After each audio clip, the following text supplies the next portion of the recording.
Hello everyone and welcome to our latest Whirlwind Heights forecast center updates.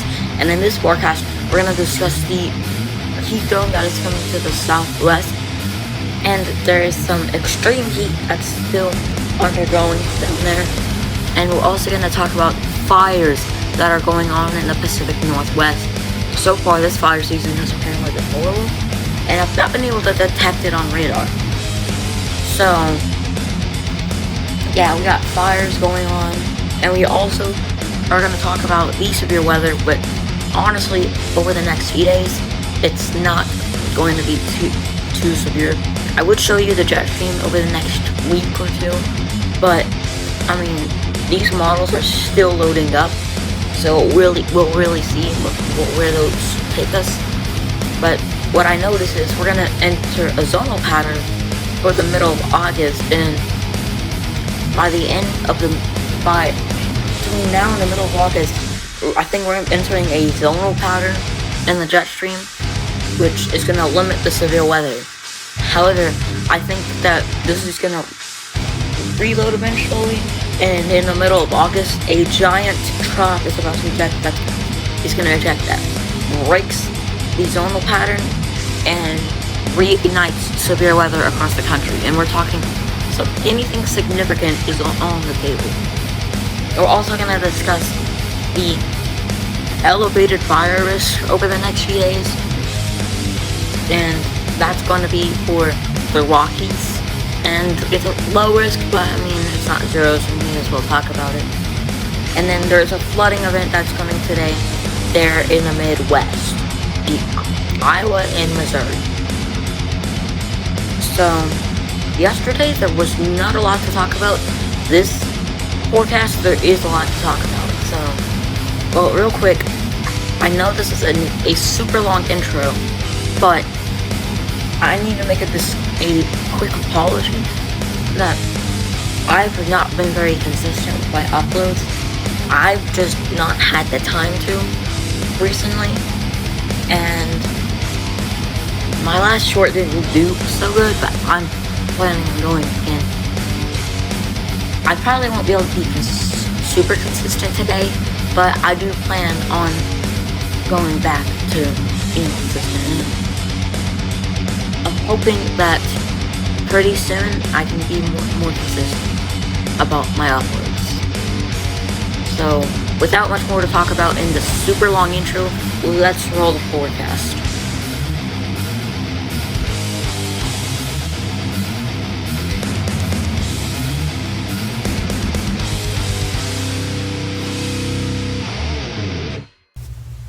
Alright guys, and I'm going to begin with our risks of severe weather over the next few days, starting off with today, which is just 3 marginal risks of severe weather. 1 for southern Arizona, 1 for northeastern New Mexico, and 1 for Missouri and Illinois.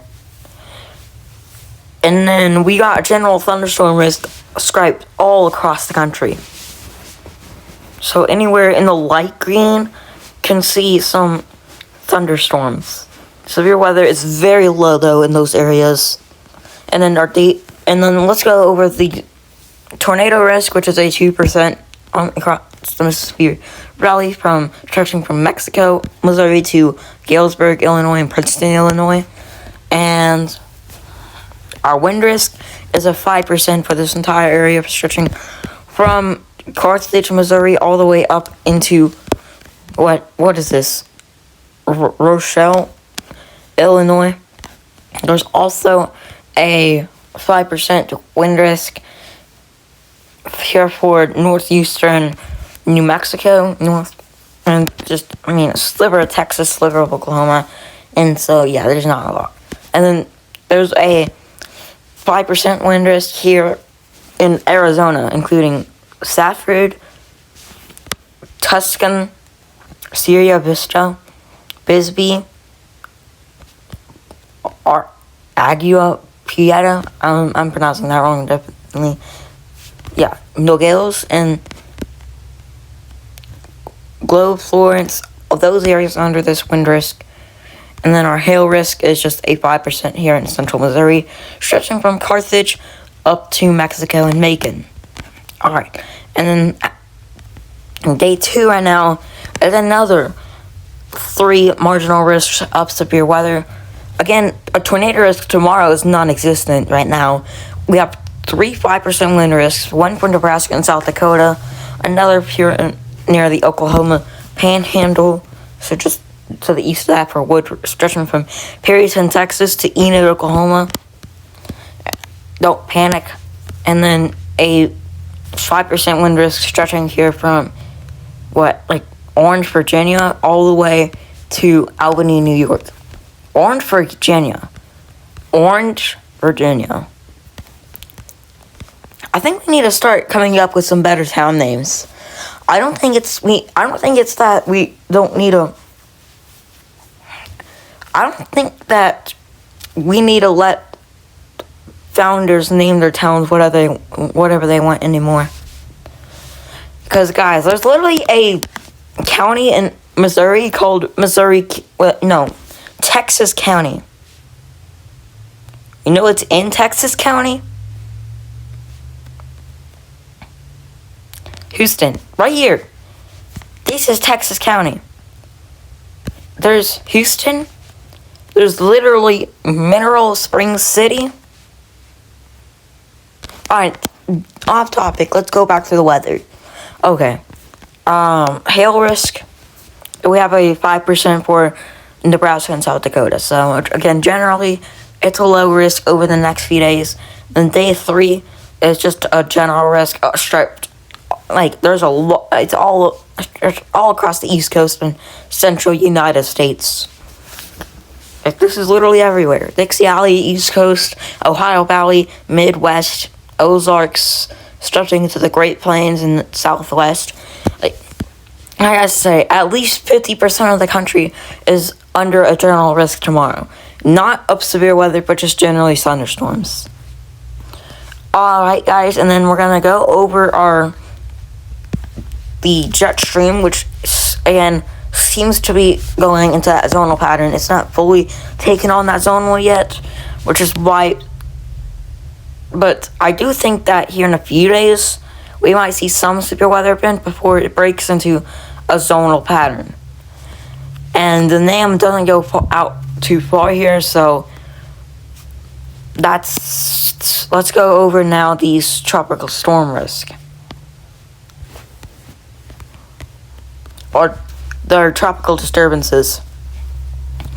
We have one tropical disturbance here just south of Hawaii, which is a 0% chance of developing in the next 48 hours, and a 20% chance of developing in the next week. So, yeah, this is extremely low risk of development.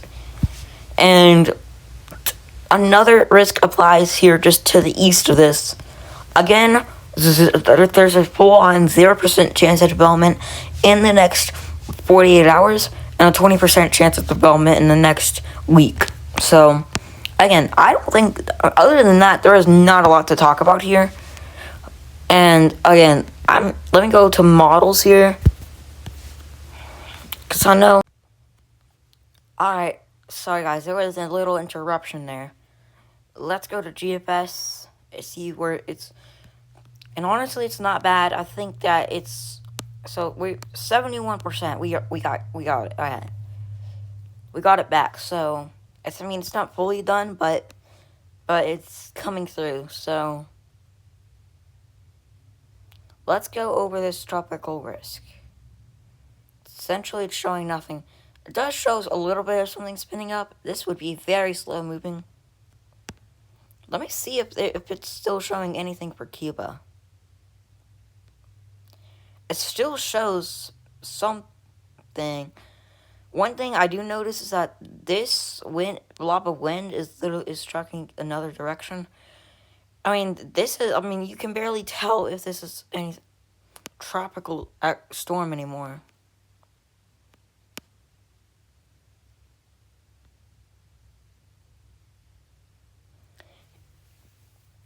I don't even think it is.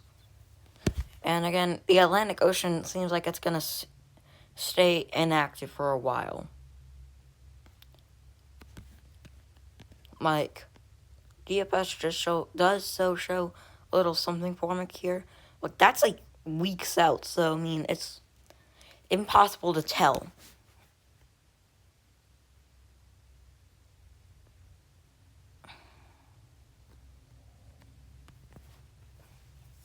So yeah.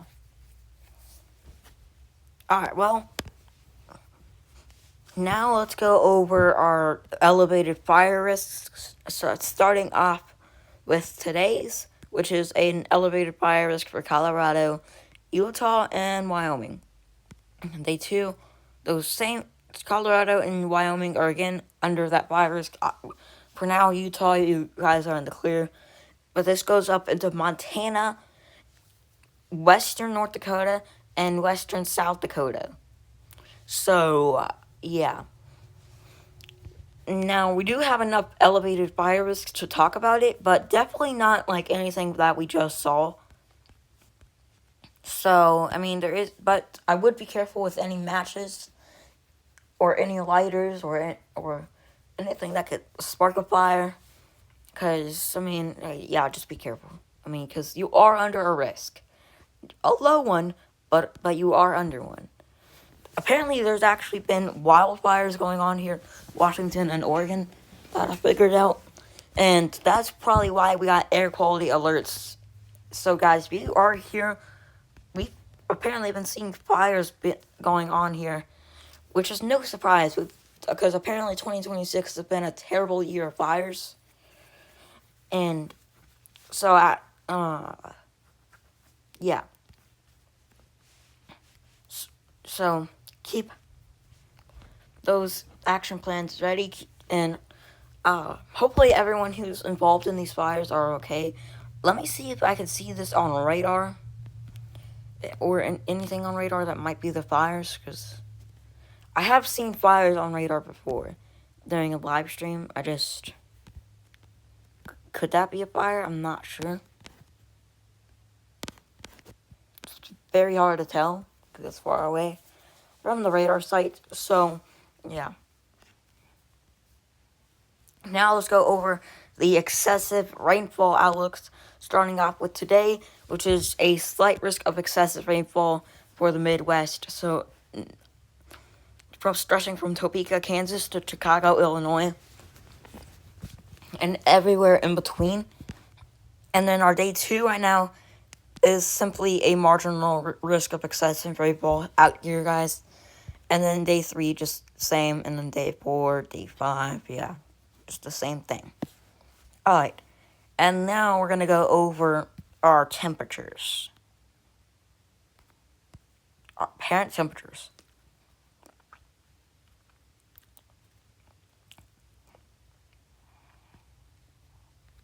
We'll turn this on.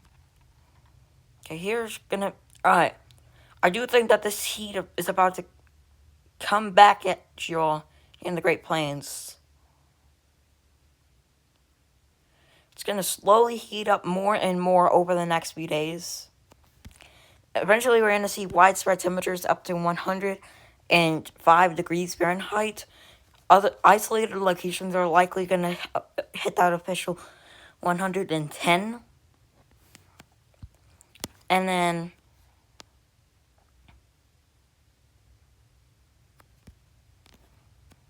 eventually this looks like it's going to... Hang on, let me see where we're going here.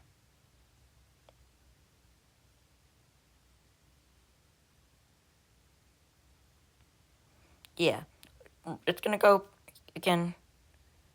It looks pretty dang hot out here. It's expected to continue, guys. The Great Plains has already dealt with an insane heat wave, and they could deal with another pretty intense heat dome. Alright, and now let's go over this heat in the Southwest, which we're seeing temperatures up to 110 degrees Fahrenheit out here, possibly even up to 115 degrees Fahrenheit. So, but eventually this heat wave's gonna die down. So, I would be ready if you're here in the Southwest. Again, you've probably been dealing with this for a while. So, again, just be ready for this heat, and then we're gonna And then, yeah, I think that's it for today's forecast. If you enjoyed today's forecast, you may share this if you want to spread the word. You don't have to, but I'd appreciate it. And we'll see you guys in the next one.